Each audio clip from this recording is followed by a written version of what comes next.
Hardy Hansen fra Aulum nær Herning har fået en ny titel på sit visitkort. Han er blevet bandeleder. Ja, det er rigtigt.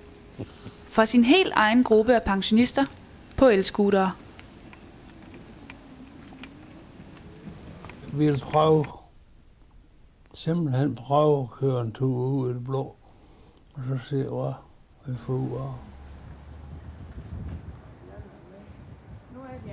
Han har en drøm om at få samlet byens pensionister, så de kan lære hinanden at kende. Og når nu de alle er motoriseret, skal det da udnyttes. Det var det, vi var ude efter. Hyggesnak. Hør, hvordan de har med hinanden. Hvad de oplever, hvad nu vi kan få at snakke om. Kastanjegården, der er byens aktivitetscenter, det skal op med kaffe, før bandemedlemmerne skal på tur. Herdis Holm er aktivitetskoordinator og har støttet Hardis idé. Hun hjælper ham med at udbrede budskabet i Aulum.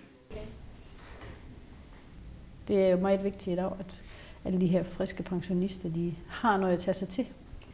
Jeg tror, de får en stor del af deres sociale behov dækket ved at kan være sammen med nogen. Og de får udvikling.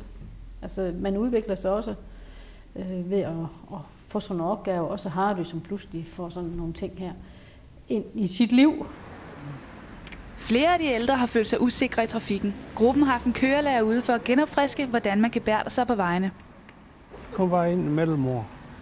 Kom bare. Gruppen skal skabe sammenhold mellem de eldrevne pensionister. I dag har Inga Lauritsen problemer med gearstangen, og for Hardy Hansen er det handler om. At hjælpe hinanden. Jo, der sidder der. Jamen, tak for, at I kom. Turen er slut for i dag, men gruppen ruller igen på mandag.